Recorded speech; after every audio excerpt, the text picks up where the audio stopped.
Good morning. This is 1 in 36, a presentation from Anderson Center for Autism, celebrating their centennial in 2024. 1 in 36 is a weekly show devoted to autism spectrum disorder.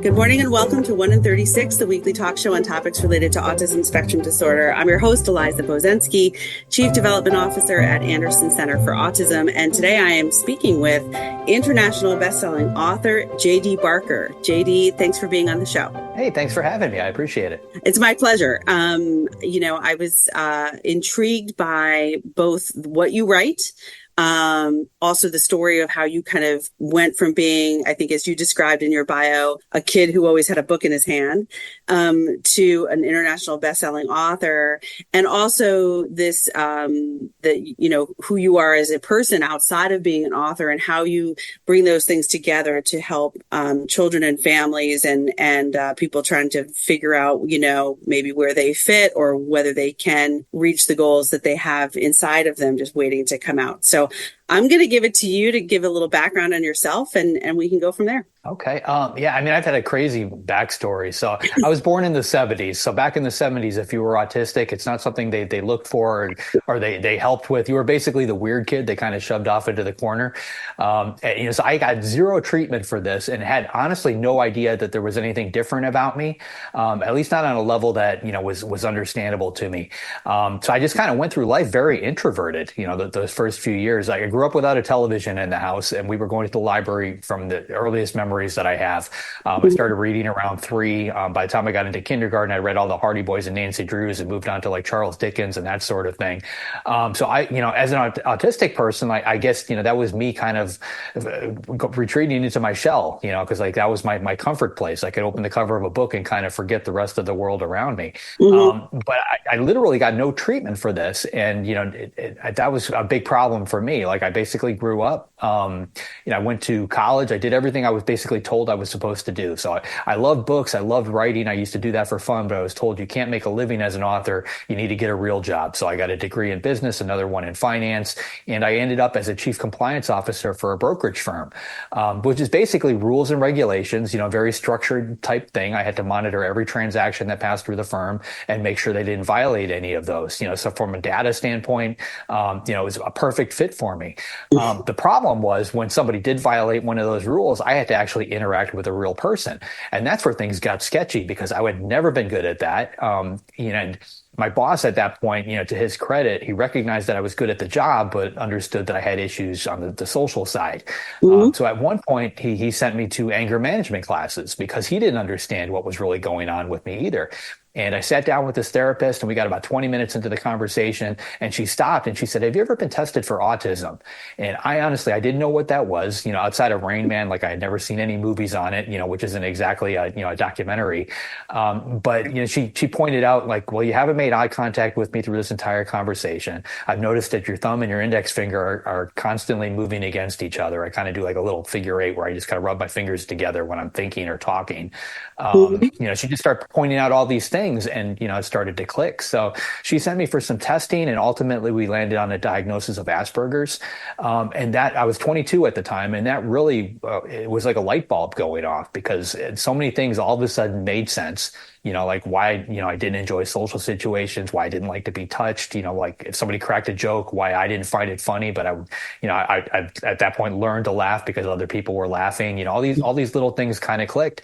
And it was a turning point for me. Definitely an interesting story. And so when you think back to the boss that you had at the brokerage firm, do you have a sense of appreciation that he noticed something and offered you a way to get ultimately that diagnosis? Or is it sort of like a period in your life where you just don't think about it very much anymore? Or like how much of that is still part of your day to day? No, it's funny because I'm coming up on my 10-year anniversary of becoming a full-time author. So it's been 10 years since I left the corporate world. But I got an email from him the other day. The company is having a 40-year anniversary. So I'm going to fly down to Florida and kind of drop in on that. So we've kept in contact, That's on great. and off. It's funny because I told him when I first met him, like, the only reason I would ever leave this job is to become a full-time author. And I think he pretty much assumed, like that doesn't happen for anybody. So this guy's not going anywhere. And then, that one day it actually did happen and I went somewhere.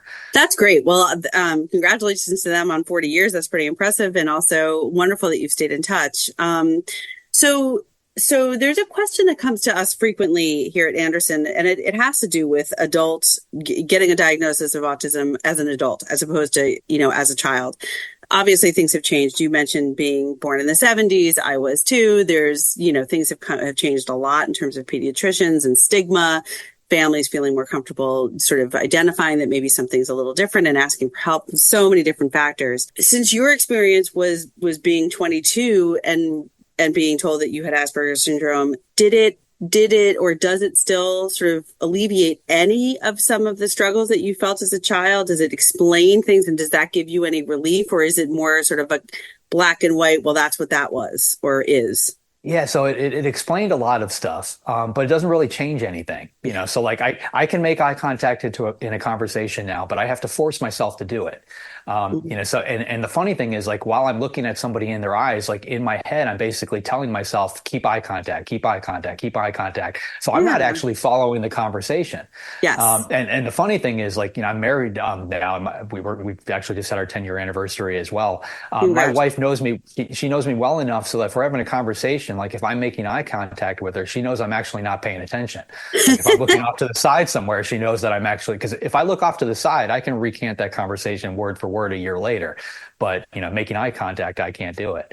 That's interesting. And I think, I appreciate you bringing that point up, because I think that in the society that we live in now, there's still a huge focus on eye contact. But thankfully, I think it's a good thing that there are more and more voices coming out and saying, wouldn't you prefer that I'm paying attention to the conversation, as opposed to actually having eye contact? Sort of things have taken on a different level of importance, and validation, I think. So I think that that's a well-made point, that you can be talking to somebody and getting the eye contact that we're all, often taught, well, that's a sign of respect, or that's a sign of paying attention, or that's a sign of, they're ready for this job, this new career change or something, as opposed to, what if it's not? What if all that person's doing is focusing on that one thing and missing everything else? So I appreciate you reinforcing that. We have about 4 minutes left in our in the first half of this conversation. So can you tell us, I think the other thing I read about you that I thought was fascinating was how you went from, like you said, reading Hardy Boys and, sort of mysteries as a young child. And now tell us about what you write today, what your genre is. Yeah, so I write suspense thrillers. I'm on, I think, book 12. I've written 5 with James Patterson. I bounce back and forth between the thrillers and horror. I love scary stuff. My first book, Stephen King actually helped me out with it. He let me use some of his characters from Needful Things. Second book was a thriller. Then I went back and I wrote a prequel to Dracula for Bram Stoker's family. So I've always got one foot in the horror camp. Even now, I don't know if you remember, there's a movie in the 90s called Flatliners with Kiefer Sutherland. Oh, yeah. Yes. Yeah, Love that movie. Had this insane cast. It's always been one of my favorite movies. The guy who wrote it is actually on one of my other projects that are happening out in Hollywood. And I had been talking to him for years about the possibility of rebooting that franchise, and he didn't have the rights to the story. It was still owned by the studio. And then in January, he called me and said, "Hey, I got the rights back. Do you really want to do this?" So I'm in the middle of rebooting the Flatliners franchise. That's the current book I'm working on now. So it's been this crazy whirlwind of these insane projects. Every time I think, the wild ones are behind me, another one seems to kind of fall into my lap. It's amazing. Yeah. And how does it happen where you meet these people? I mean, some of it's in your bio. I think it sounded like there was an introduction to working for a comic company. Is that correct? When you were younger? No, I worked for a lot of newspapers and magazines. Okay, So when I was in college, I worked for my first job down there. I was in Fort Lauderdale, Miami. I worked for RCA Records, and I was essentially a glorified babysitter. So if you ever seen the movie Get Him to the Greek, that was essentially my job. I'd have to pick up a recording artist at the airport. I would have to get them to the radio stations for their interviews, get them to their concert, get them to their hotel, and then get them back on an airplane. To really date myself, this was people like Tiffany and Debbie Gibson and New Kids on the Block. Okay, we're about the same age. I get Yeah, you. then Madonna. Then we got all the hair bands like Bon Jovi, Motley Crue, Guns N' Roses. If I had everybody from Guns N' Roses in Fort Lauderdale for a week and managed to get them all back on an airplane without somebody getting arrested, that was a win. That is successful. But I would interview those people and turn around and sell those interviews to magazines like 17 and Teen People and stuff like that. And it's essentially how I broke into the writing world. Amazing. That's really cool. I mean, I just want to point this out. I hope you don't mind, but I just want to say, because I sometimes use this podcast as a way to continuously sort of debunk myths, especially myths about autism. The idea that autistic people, don't want to relate to other people, don't want to connect with other people, are unable to make, to be successful in those areas. Like, what you just described is just, it was all about making connections for you. It was all about getting to this point where you were writing and you were getting the attention of people who cared about your writing and were interested in helping you, and you were interested in working with them. So I just want to point that out, because there's still a myth out there that you probably are aware of. And we still hear it here at Anderson, that the idea that people with autism or autistic people just don't want that. And I don't think that that's true. And so I think it's important whenever the opportunity arises to say that everybody is still an individual person and they pursue relationships, professional and personal, in whatever way they're going to pursue them. And it's sort of different for everybody. So I appreciate you saying that. We're going to take a quick break. When we come back, though, let's get into some of your books, some of your favorites, and maybe some stuff that might be coming up in the future. This is 1 in 36, the weekly talk show on topics related to autism spectrum disorder. I'm your host, Eliza Bozensky. I'll be right back. Sometimes I just cannot believe all the storms we've gone through here. I can only hope that we'll be able to leave this house to you one day, baby. You're our legacy. Planning for these disasters will make sure we're safe, and is the best way to protect that legacy. You know what? We should make an emergency communication plan. That way we're ready this year. At my dorm, we have emergency kits for earthquakes and wildfires, but I'm sure there's something more local. I can send you with a link. Okay. Smart.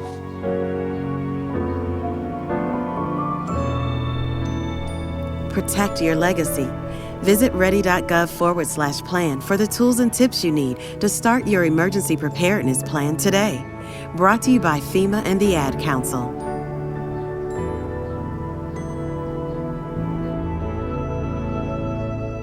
Somewhere, there's a river rushing through the woods while someone rushes through their day.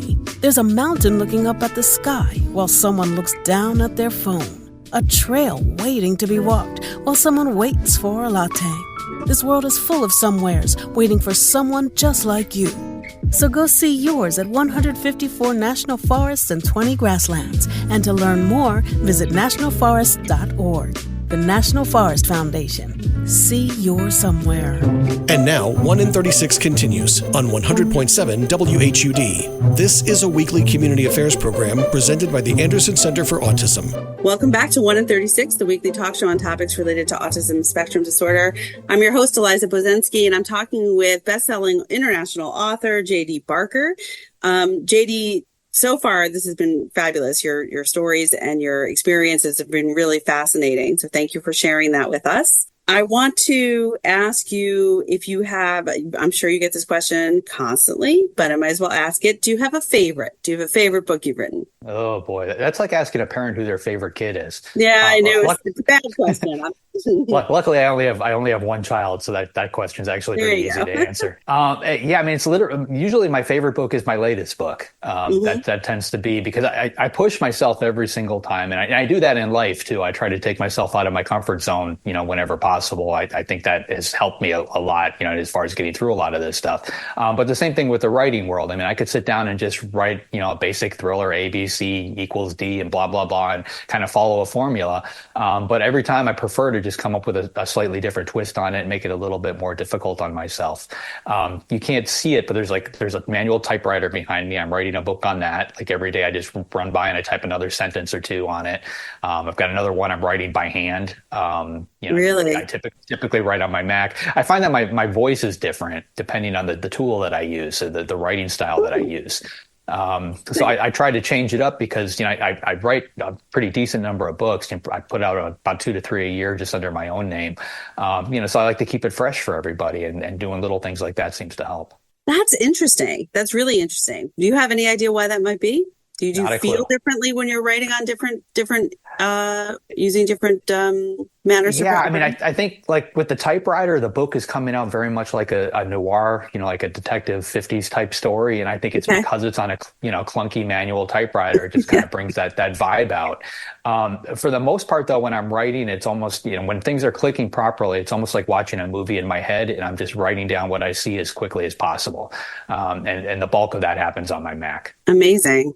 So are you just said sometimes you'll walk by the typewriter and write a couple sentences and kind of come back and do it again. But is that so your process sounds like it's different depending on what you're writing on and maybe what the story is. Are you sometimes enmeshed in it for hours or days where you just write continuously? I keep my schedule pretty regimented, but I write first thing in the morning, so I'm up at the crack of 7. I told myself when I was going to leave the corporate world, I'd never set another alarm clock again. So I get up at 7 in the morning.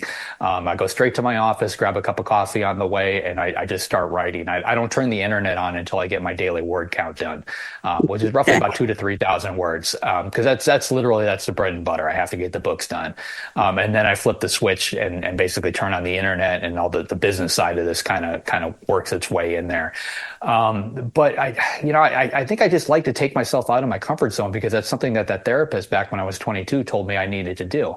Because I ultimately I want to be in a room all by myself in my own head. Like that's like where my brain wants me to be. But I know that's not where I should be. So I force myself into social situations. I love the fact that I'm married. I love that I have a family. But if I would have asked my 22-year-old self if I was going to do any of that, the answer would have been no. And books, I think, are a lot of I follow that same pattern. Like if to me, it seems like it's going to be easy to write a book a particular way, I'll throw myself a curveball to make it a little bit more difficult, because I've seen that the end result is better if I do that. Yeah, interesting. I love that therapist commentary still stuck with you. Do you still love to read? Oh, all the time. Yeah, I'm reading probably, I guess, 4 different books right now. I read on my Kindle. I listen to an audiobook. I go on a run every day for about 4 miles, so I'm listening to a book.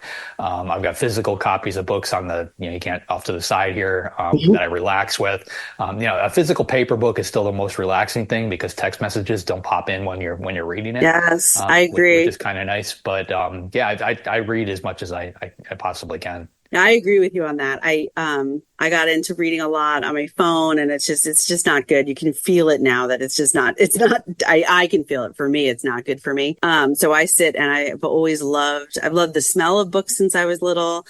And I love the feel of turning a page, and also just that feeling of when you're done, even if it's a book that you sort of don't want to end, that last page, and then you sit for a minute and you're like, and you have whatever feeling you're going to have about it. I was also a kid who did not have multiple TVs in my home, and my parents took me to the library. I actually wanted to be a librarian when I was young, because I went to the library so much when I was a child. So I have a love of books, probably not up to your level, but definitely there.